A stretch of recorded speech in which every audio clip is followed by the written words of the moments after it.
Greetings and welcome to the May 24th edition of Reading Through the Bible in a Year from Mighty Through God.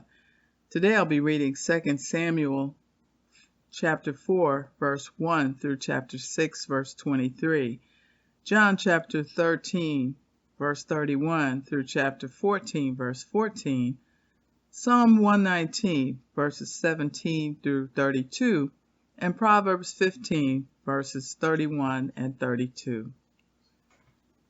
And today I'll be reading from the New Living Translation. This section is titled The Murder of Ishbosheth. When Ishbosheth, Saul's son, heard about Abner's death at Hebron, he lost all courage, and all Israel became paralyzed with fear. Now there were two brothers, Baanah and Rechab, who were captains of Ishbosheth's raiding parties. They were sons of Rimmon, a member of the tribe of Benjamin who lived in Beroth.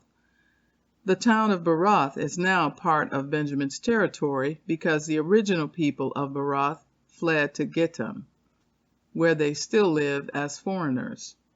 Saul's son Jonathan had a son named Mephibosheth, who was crippled as a child. He was 5 years old when the report came from Jezreel that Saul and Jonathan had been killed in battle. When the child's nurse heard the news, she picked him up and fled. But as she hurried away, she dropped him, and he became crippled. One day, Rechab and Baanah, the sons of Rimmon from Beroth, went to Ishbosheth's house around noon as he was taking his midday rest. The doorkeeper, who had been sifting wheat, became drowsy and fell asleep. So Rechab and Baanah slipped past her. They went into the house and found Ishbosheth sleeping on his bed. They struck and killed him and cut off his head. Then, taking his head with them, they fled across the Jordan Valley through the night. When they arrived at Hebron, they presented Ishbosheth's head to David. "Look," they exclaimed to the king, "here is the head of Ishbosheth, the son of your enemy Saul, who tried to kill you. Today the Lord has given my lord the king revenge on Saul and his entire family." But David said to Rechab and Baanah, "The Lord who saves me from all my enemies is my witness. Someone once told me Saul is dead, thinking he was bringing me good news, but I seized him and killed him at Ziklag. That's the reward I gave him for his news. How much more should I reward evil men who have killed an innocent man in his own house and on his own bed? Shouldn't I hold you responsible for his blood and rid the earth of you?" So David ordered his young men to kill them, and they did. They cut off their hands and feet and hung their bodies beside the pool in Hebron. Then they took Ishbosheth's head and buried it in Abner's tomb in Hebron. Chapter 5. Then all the tribes of Israel went to David at Hebron and told him, "We are your own flesh and blood. In the past, when Saul was our king, you were the one who really led the forces of Israel. And the Lord told you, 'You will be the shepherd of my people Israel. You will be Israel's leader.'" So there at Hebron, King David made a covenant before the Lord with all the elders of Israel, and they anointed him king of Israel. David was 30 years old when he began to reign, and he reigned 40 years in all. He had reigned over Judah from Hebron for 7 years and 6 months, and from Jerusalem he reigned over all Israel and Judah for 33 years. David then led his men to Jerusalem to fight against the Jebusites, the original inhabitants of the land, who were living there. The Jebusites taunted David, saying, "You'll never get in here. Even the blind and lame could keep you out," for the Jebusites thought they were safe. But David captured the fortress of Zion, which is now called the City of David. On the day of the attack, David said to his troops, "I hate those lame and blind Jebusites. Whoever attacks them should strike by going into the city through the water tunnel. That is the origin of the saying, 'The blind and the lame may not enter the house.'" So David made the fortress his home, and he called it the City of David. He extended the city, starting at the supporting terraces and working inward. And David became more and more powerful, because the Lord God of heaven's armies was with him. Then King Hiram of Tyre sent messengers to David, along with cedar, timber, and carpenters, and stonemasons, and they built David a palace. And David realized that the Lord had confirmed him as king over Israel and had blessed his kingdom for the sake of his people Israel. After moving from Hebron to Jerusalem, David married more concubines and wives, and they had more sons and daughters. These are the names of David's sons who were born in Jerusalem: Shammua, Shobab, Nathan, Solomon, Eber, Elishua, Nepheg, Japhia, Elishama, Eliada, and Eliphelet. When the Philistines heard that David had been anointed king of Israel, they mobilized all their forces to capture him. But David was told they were coming, so he went into the stronghold. The Philistines arrived and spread out across the valley of Rephaim. So David asked the Lord, "Should I go out to fight the Philistines? Will you hand them over to me?" The Lord replied to David, "Yes, go ahead. I will certainly hand them over to you." So David went to Baal Perazim and defeated the Philistines there. "The Lord did it," David exclaimed. "He burst through my enemies like a raging flood." So he named that place Baal Perazim, which means the Lord who burst through. The Philistines had abandoned their idols there, so David and his men confiscated them. But after a while, the Philistines returned and again spread out across the valley of Rephaim. And again David asked the Lord what to do. "Do not attack them straight on," the Lord replied. "Instead, circle around behind and attack them near the poplar trees. When you hear a sound like marching feet in the tops of the poplar trees, be on the alert. That will be the signal that the Lord is moving ahead of you to strike down the Philistine army." So David did what the Lord commanded, and he struck down the Philistines all the way from Gibeon to Gezer. Chapter 6. Then David again gathered all the elite troops in Israel, 30,000 in all. He led them to Baalah of Judah to bring back the ark of God, which bears the name of the Lord of heaven's armies, who is enthroned between the cherubim. They placed the ark of God on a new cart and brought it from Abinadab's house, which was on a hill. Uzzah and Ahio, Abinadab's sons, were guiding the cart that carried the ark of God. Ahio walked in front of the ark. David and all the people of Israel were celebrating before the Lord, singing songs and playing all kinds of musical instruments: lyres, harps, tambourines, castanets, and cymbals. But when they arrived at the threshing floor of Nacon, the oxen stumbled, and Uzzah reached out his hand and steadied the ark of God. Then the Lord's anger was aroused against Uzzah, and God struck him dead because of this. So Uzzah died right there beside the ark of God. David was angry because the Lord's anger had burst out against Uzzah. He named that place Perez Uzzah, which means to burst out against Uzzah, as it is still called today. David was now afraid of the Lord, and he asked, "How can I ever bring the ark of the Lord back into my care?" So David decided not to move the ark of the Lord into the city of David. Instead, he took it to the house of Obed-Edom of Gath.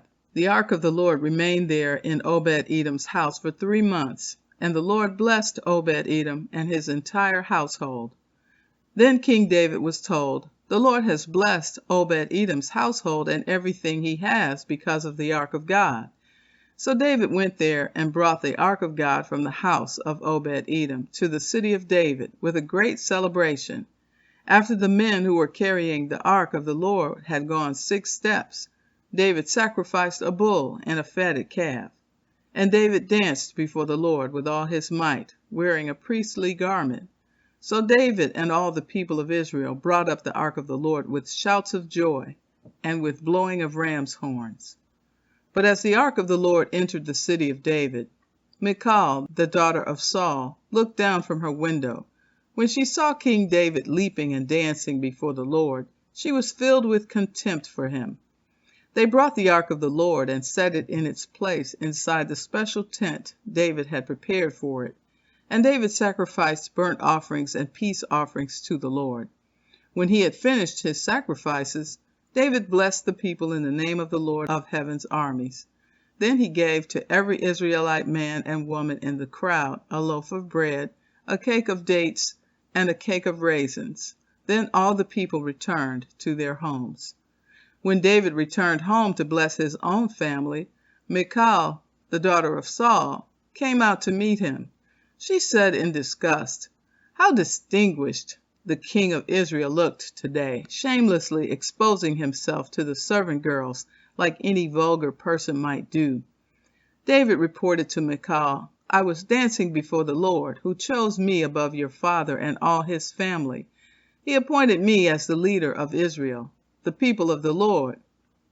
So I celebrate before the Lord. Yes, and I am willing to look even more foolish than this, even to be humiliated in my own eyes. But those servant girls you mentioned will indeed think I am distinguished." So Michal, the daughter of Saul, remained childless throughout her entire life. John chapter 13, beginning with verse 31. This section is titled, Jesus Predicts Peter's Denial. As soon as Judas left the room, Jesus said, "The time has come for the Son of Man to enter into his glory, and God will be glorified because of him. And since God receives glory because of the Son, he will give his own glory to the Son, and he will do so at once. Dear children, I will be with you only a little longer. And as I told the Jewish leaders, you will search for me, but you can't come where I'm going. So now I am giving you a new commandment. Love each other, just as I have loved you. You should love each other. Your love for one another will prove to the world that you are my disciples." Simon Peter asked, "Lord, where are you going?" And Jesus replied, "You can't go with me now, but you will follow me later." "But why can't I come now, Lord?" he asked. "I'm ready to die for you." Jesus answered, "Die for me? I tell you the truth, Peter. Before the rooster crows tomorrow morning, you will deny 3 times that you even know me." Chapter 14. Don't let your hearts be troubled. Trust in God, and trust also in me. There is more than enough room in my Father's home. If this were not so, would I have told you that I am going to prepare a place for you? When everything is ready, I will come and get you, so that you will always be with me where I am, and you know the way to where I am going. "No, we don't know, Lord," Thomas said. "We have no idea where you are going, so how can we know the way?" Jesus told him, "I am the way, the truth, and the life. No one can come to the Father except through me. If you had really known me, you would know who my Father is. From now on, you do know him and have seen him." Philip said, "Lord, show us the Father, and we will be satisfied." Jesus replied, "Have I been with you all this time, Philip, and you still don't know who I am? Anyone who has seen me has seen the Father. So why are you asking me to show him to you? Don't you believe that I am in the Father and the Father is in me? The words I speak are not my own, but my Father who lives in me does his work through me. Just believe that I am in the Father and the Father is in me, or at least believe because of the work you have seen me do. I tell you the truth, anyone who believes in me will do the same works I have done, and even greater works, because I am going to be with the Father. You can ask for anything in my name, and I will do it, so that the Son can bring glory to the Father. Yes, ask me for anything in my name, and I will do it. Psalm 119, beginning with verse 17, this section is Gimel. I told you on yesterday that Psalm 119 is an acrostic psalm, and each section is a letter of the Hebrew alphabet. So this section is titled Gimel.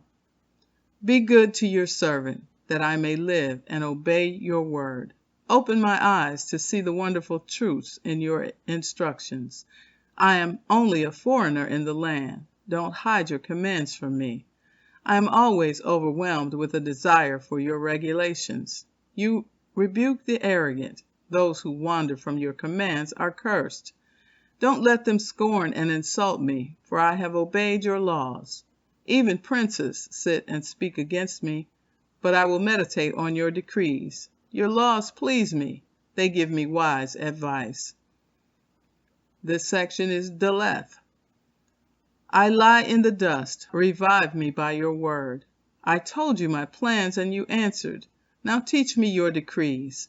Help me understand the meaning of your commandments, and I will meditate on your wonderful deeds. I weep with sorrow. Encourage me by your word. Keep me from lying to myself. Give me the privilege of knowing your instructions. I have chosen to be faithful. I have determined to live by your regulations. I cling to your laws. Lord, don't let me be put to shame. I will pursue your commands, for you expand my understanding. Proverbs 15, verses 31 and 32. If you listen to constructive criticism, you will be at home among the wise. If you reject discipline, you only harm yourself. But if you listen to correction, you grow in understanding. And so concludes the reading for May 24th. Thank you for listening, and be blessed.